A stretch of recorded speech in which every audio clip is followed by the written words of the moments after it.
भीष्म पितामह जिनके पास इच्छा मृत्यु का वरदान है, तुम्हें यह मालूम नहीं दुर्योधन, तुम्हारी लैक ऑफ इंटेग्रिटी और कैरेक्टर के चलते भीष्म पितामह तुम्हारे साथ युद्ध कर रहे हैं, पर दिल से वो आज भी पांडवों के साथ खड़े हैं। दुर्योधन की मानसिकता देखो, उनको पांडवों की टीम में कोई नहीं दिखा। उनको यह भी नहीं दिखा कि त्रिलोकीनाथ सर्वलोक महेश्वरम स्वयं श्री कृष्ण वहां बैठे हैं। जब तक आपको सामने वाले की डेप्थ, उसकी सप्लाई चेन की, उसके सप्लाईज की और उसके सप्लायर की नहीं पता चलेगी, तो आपको समझ नहीं आएगा कि वो लड़ेगा कितना लंबा। Ignoring to listen when it is most needed to listen.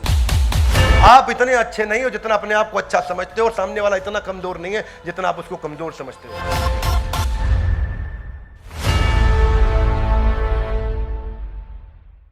ग्रंथराज Shrimad Bhagavad Gita की तो स्वागत है आपका आज के इस नए वीडियो में भगवद गीता का पहले अध्याय का 10वां श्लोक। तो क्या श्लोक है, आप मेरे पीछे दोहराएंगे। अपर्याप्तम तदस्माकम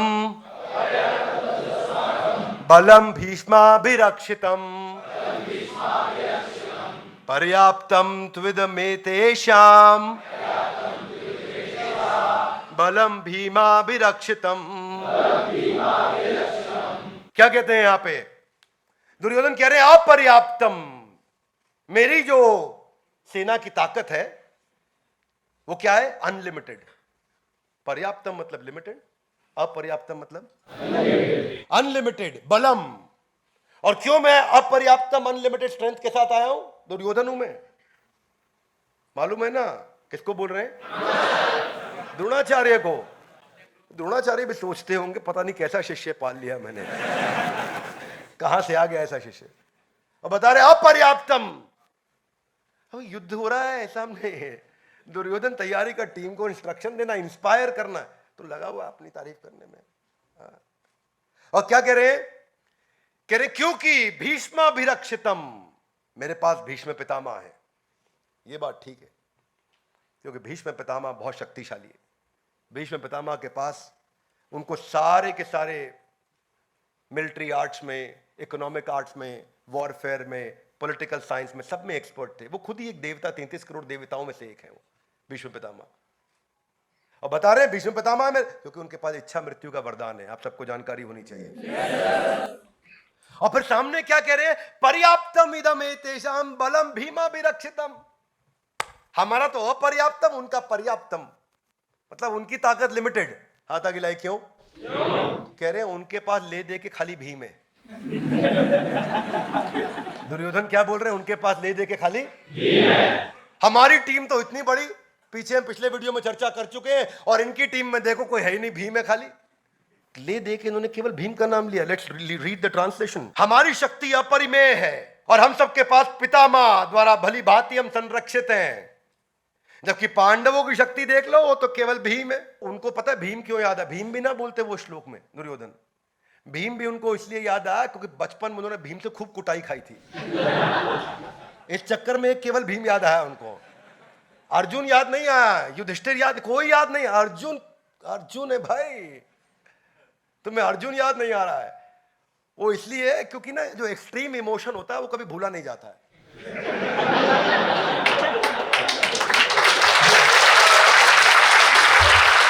अब वो बचपन में जो जो हाल भीम करते थे, उधर उठा पटक, उधर उठा पटक, हर खेल में वो जो अपने खेल खेलते थे, कुश्ती कराते थे उनको, उसमें भी भीम मौका ढूंढते थे कि इसको उठा के पटकू में दुर्योधन को। उस चक्कर में उसको कोई याद नहीं रहा। आप सबको याद है अमेरिका में ट्विन टावर में जो अटैक किया, कौन से साल में किया? 9/11।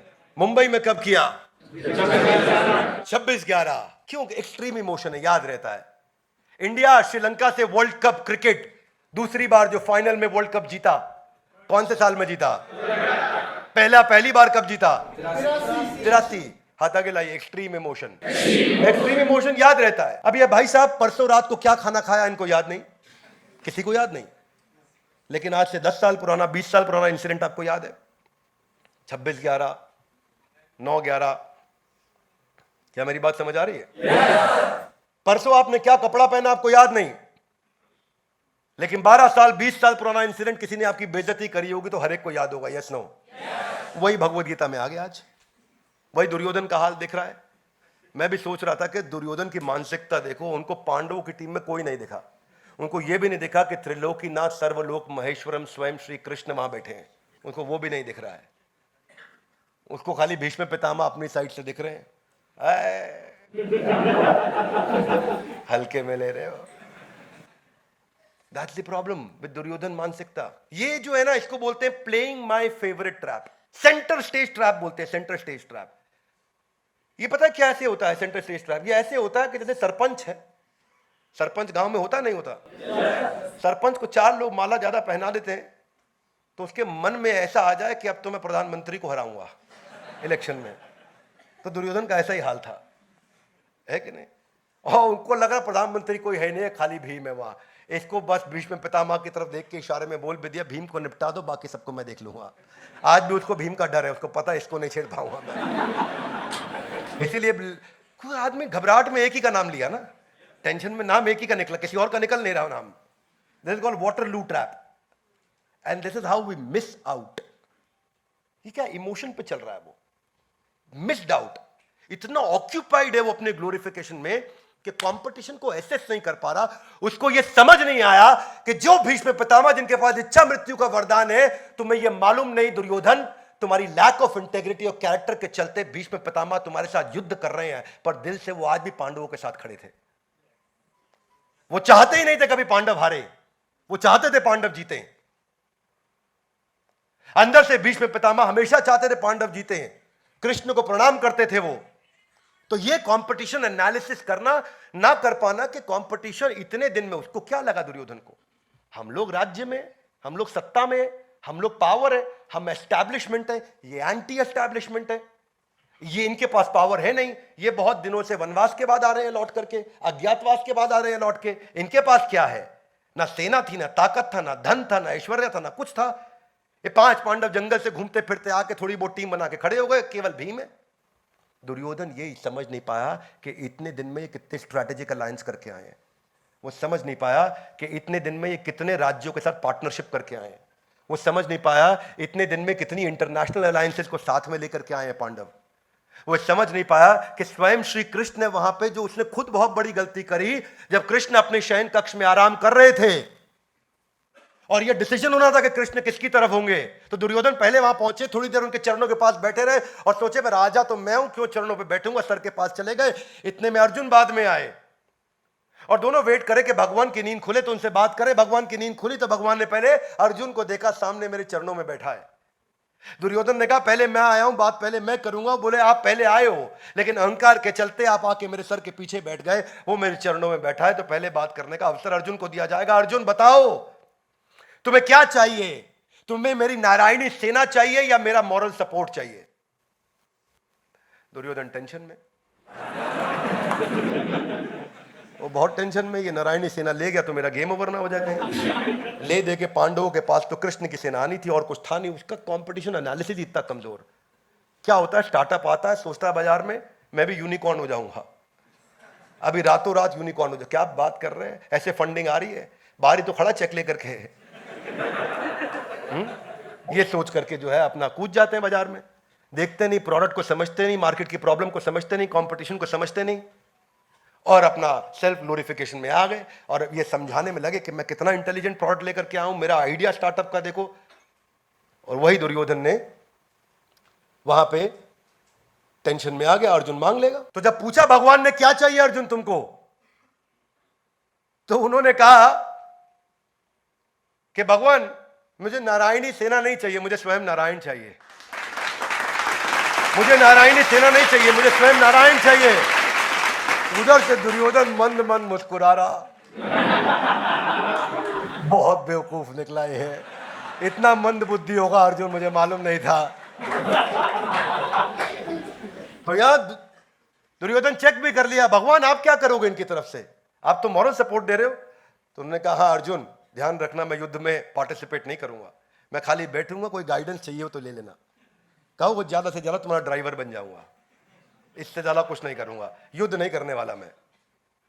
तो अर्जुन ने कहा भगवान जिसके पास आप आ गए उसके पास सब आ गया, मेरे को आपकी मेंटरशिप, आपकी गाइडेंस, आपकी कोचिंग, आपकी टीचिंग, आपकी एडवाइस चाहिए बस।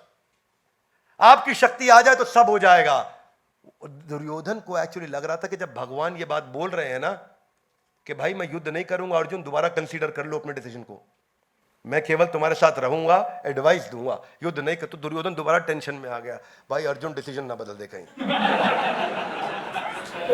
और अर्जुन डिसीजन नहीं बदला, अर्जुन टिका रहा। अर्जुन बोला भगवान आप ही चाहिए, नारायणी सेना में क्या करूंगा, जिसके पास नारायण है, सेना तो उसी की बनाई हुई है, वो इस सेना को दोबारा बना देंगे।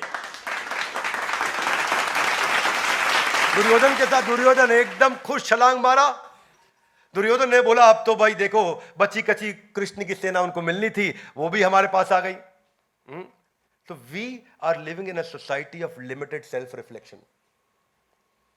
इतना लिमिटेड सेल्फ रिफ्लेक्शन है हमारा। The opinion that how I am better than the other person, इसको बोलते हैं अबव एवरेज सिंड्रोम। इसको बोलते हैं अबव एवरेज सिंड्रोम। ये कॉग्निटिव बायस है जो आपको ओवर एस्टिमेट करता है और सामने वाले को अंडर एस्टिमेट करा देता है। You are not good at judging other people and estimating their strength and power, so you become more prone to making a lot of mistakes. That's Duryodhan. Inaccurate evaluation of risk.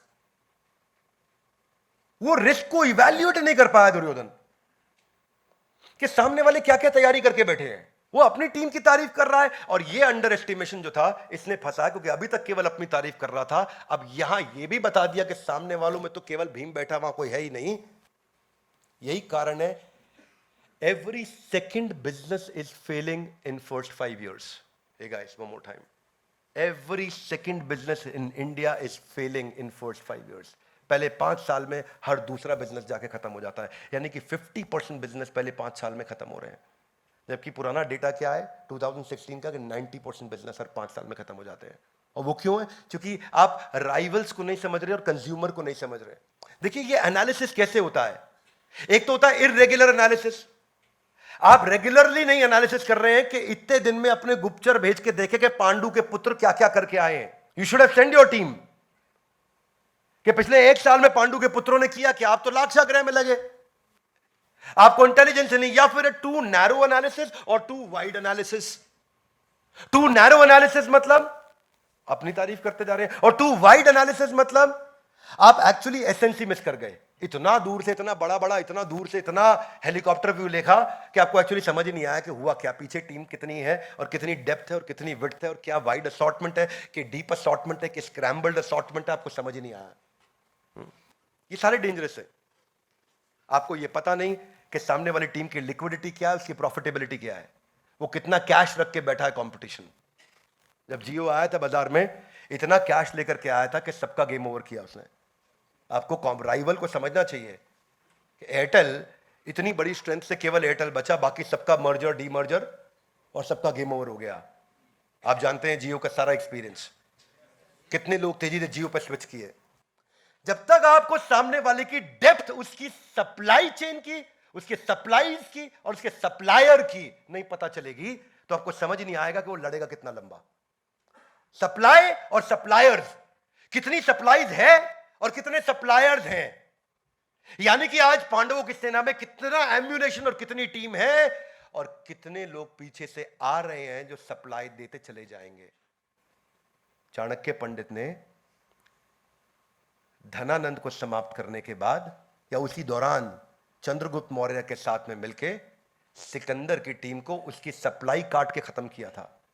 Porous ने भी यही किया। Are you with me loudly? Yes, no? पीछे से तो supply आ रही थी, उसको खत्म किया, आगे की टीम खत्म। योगेंद्र सिंह यादव जी के साथ एक वीडियो 15 अगस्त को दिया हमने, और उसमें उन्होंने क्या बताया कि 21 घंटा लगता था मुझको पीछे बैकपैक लेकर के चढ़ने में, जाकर के कारगिल के युद्ध में, और हम 4 लोग जाते थे ताकि एम्यूनेशन और खाने का सामान ऊपर पहुंचाए, वो थी उनकी सप्लाई। और हमेशा कंपटीशन देखता है कि सप्लाई और सप्लाईज को खत्म कर दो, इसका गेम ओवर हो जाएगा। यहां दुर्योधन लगा हुआ था कि मुझको हल्के में ले रहे हो आप। दुर्योधन बिल्कुल भटका हुआ था, वो समझ नहीं पा रहा था। ब्लॉकबस्टर ये वो कंपनी थी 1985 से 2010 में जाके बैंकरप्ट हुई। मैसिव बिजनेस, वीडियो गेम और होम मूवी रेंटल्स के अंदर सबसे बड़ा जायंट था दुनिया का। आपकी जानकारी के लिए 85,000 एम्प्लॉय थे, 10,000 आउटलेट पे काम किया करते थे ब्लॉकबस्टर में। इतनी बड़ी ऑर्गेनाइजेशन थी ब्लॉकबस्टर। मूवी देखनी होती थी पहले, डीवीडी मिलती थी आपको, कैसेट मिलती थी, वीसीआर कैसेट लगाते थे, याद है आपको? टर्मिनेटर मूवी घर पे ला करके देखा करते थे हम, enter the dragon, English movie India में नई नई लोगों ने देखनी शुरू करी थी उस समय। तो ब्लॉकबस्टर, इसके इसके 10,000 स्टोर थे दुनिया भर के अंदर, 2004 में बता रहा हूं मैं आपको, अपने पीक के समय में। पर जो ट्रांजिशन डिजिटल मॉडल की तरफ चल रहा था वो नेटफ्लिक्स लेके आ रहा था। नेटफ्लिक्स सन 2000 में चालू कर चुका था कि डिजिटल तैयारी होगी आगे, क्योंकि इंटरनेट उस समय .com का जो बहुत तेजी के साथ जो ग्रोथ आ रहा था उसको 96 से ये समझ रहा था, और उसको समझ आया कि आगे चल के मूवी लोग सीधा इंटरनेट से देखेंगे। सन 2000 में इसके पास ऑफर आई थी नेटफ्लिक्स को खरीदने की केवल $50 मिलियन में। एक कमॉन, कितने में? चिल्लड़ थे, चिल्लड़, इनके लिए $50 मिलियन। और आज वही नेटफ्लिक्स डिजिटल रेवोल्यूशन के कारण $101 बिलियन पे है, और ये भाई साहब 2010 में बैंकरप्ट होके गेम से बाहर हो गए। इसका भी एनरॉन हो गया। क्या हो गया? एनरॉन हो गया इसका भी। ये ट्रांजिशन को नहीं पहचान पाना। जनरल मोटर, भाई साहब जनरल मोटर कितने साल चली मालूम आपको दुनिया में? 101 साल चली। 1908 में आई थी, 2009 में बैंकरप्ट हुई। क्यों जनरल मोटर बैंकरप्ट हुई? क्योंकि वो नई टेक्नोलॉजी में पैसा ही नहीं लगाया उसने कभी। अमेरिकन कंपनी, जायंट, इतना बड़ा जायंट, 100 साल से ज्यादा काम किया उसने, पर ब्लेटेंटली कंपटीशन को इग्नोर किया और नई टेक्नोलॉजी में इन्वेस्ट नहीं किया। और सबसे प्यारा उदाहरण जो आप सब जानते हैं, जिसकी आप रोज बात करते हैं, वो कौन था? नोकिया। क्यों नोकिया का गेम ओवर हुआ? सबसे बड़ा कारण क्या था? नोकिया को लगता था मेरी ब्रांड की रिकॉल बड़ी है, बस मैं लेट भी लाऊंगा मोबाइल चलेगा, लोग फिर भी मेरे पास आएंगे। जितने में नोकिया एक मोबाइल की पीपीटी तैयार करता था चाइना, उतने में 3 मोबाइल निकाल के ले आता था। और वो कारण है, एक बार पोजीशनिंग खराब हुई, आज वापस नोकिया को उठने में कितनी दिक्कत आ रही है, ये हम सब जानते हैं। Would you agree with me? Yes, no? बस ये जो है ना, ये जो फीलिंग है कि मेरा ओवर एस्टिमेट करना अपने आप को। नोकिया का बार बार स्टेटमेंट क्या आता था कि मेरे ब्रांड का रिकॉल वैल्यू उतना स्ट्रांग है, मैं मोबाइल लेट भी लेके आऊंगा तो लोग मेरा ही लेंगे। और उसी के कारण गेम ओवर हुआ। Ignoring to listen when it is most needed to listen. जिस समय सबसे ज्यादा जरूरी है सुनना, तब भी आप नहीं सुनने को तैयार हो रहे, तो क्या सुनोगे भैया? आपका भी एनरॉन हो जाएगा। Trying, you should listen to the truth when the truth is available, publicly available. ऐसे लोग क्या करते हैं? सेंटेंस कंप्लीट नहीं होने देते सामने वाले का, बीच में टोक के बोलते हैं, बीच में रोक के बोलते हैं। इनको ना कहते हैं सेल्फ हिप्नोटाइज्ड पीपल। ये सेल्फ हिप्नोटाइज्ड होते हैं। अब क्योंकि ये इतने सेल्फ हिप्नोटाइज्ड है, आप इनसे आर्ग्यूमेंट कर ही नहीं सकते। क्या नहीं कर सकते? तो इस अबव एवरेज सिंड्रोम से बाहर निकलने के लिए 2 चीजों का ध्यान रखना। You are not as good as you think you are, and they are not as poor as you think they are. आप इतने अच्छे नहीं हो जितना अपने आप को अच्छा समझते हो, और सामने वाला इतना कमजोर नहीं है जितना आप उसको कमजोर समझते हो। इसकी कम से कम तैयारी करके चलिए। इस दुर्योधन सिंड्रोम से बाहर कैसे आ जाए? लर्निंग करके। कैसे आ जाए? लर्निंग करके। रोज इन्वेस्ट करें अपने लर्निंग पे। दाया हाथ आगे लाइए, बोलिए आज से अपनी लर्निंग पे रोज समय लगाऊंगा। ये वचन लेना चाहिए, हर इंसान को ये वचन लेना चाहिए कि मैं ये वचन लूंगा, अपनी लर्निंग पर लगाऊंगा। किसी और को नहीं दे रहे हो भाई, अपने लिए कर रहे हो। शार्पनिंग द सॉ इसी को बोलते हैं। यही अब्राहम लिंकन बोलते थे, अगर मेरे को पेड़ काटने के लिए आरी दी जाएगी तो 8 घंटे में मैं 6 घंटा धार लगाऊंगा, और 2 घंटे में इतनी पेड़ काट दूंगा जितना कोई हिसाब नहीं जोड़ पाएगा, क्योंकि वो धार लगाना है। इसको क्या लगाना है? नहीं तो आप अपॉर्चुनिटीज को मिस कर जाओगे। एप्पल और माइक्रोसॉफ्ट इतने बड़े जगरनॉट्स बनते ही नहीं अगर स्टीव जॉब्स के पास उसका स्टीव वॉजनियाक नहीं होता, और बिल गेट्स के पास उसका अपना पॉल एलन नहीं होता। नहीं तो स्टीव जॉब्स ही बोल सकता था, अहंकार विमूढ़ आत्मा करता हमिति मन्यते, मैं ही सब कुछ हूं। नहीं बोला। उसने हमेशा स्टीव वॉजनियाक को साथ रखा, उसने पॉल एलन को साथ रखा। जब आपका कोच आपकी मदद करने को तैयार हो तो बिना बात के आर्ग्यू करने की आवश्यकता नहीं। सरेंडर करें, सुने, अपने मेंटर की शरण लें, ताकि वो लर्निंग अंदर रजिस्टर हो सके। दुर्योधन की मानसिकता से हमें सीखने को मिलता है कि हमें क्या नहीं करना है। ग्रंथराज श्रीमद् भगवद गीता की हो सके तो इस वीडियो को सब तक क्या करिए? शेयर करिए, ताकि ये वीडियो से हम लोगों को इंस्पायर कर सकें, वो अपने चरित्र को और अपने चित्र को बदल सकें। अपने जीवन को बेहतर बना सकें। इस भारत के यूथ को हमारे को नई दिशा देनी है। हमारे साथ जुड़े रहने के लिए, इस वीडियो को लाइक करके हमारा उत्साह बढ़ाने के लिए, इस वीडियो को सही लोगों तक पहुंचाने के लिए आप सबका हृदय की गहराई से प्रेम पूर्वक बहुत बहुत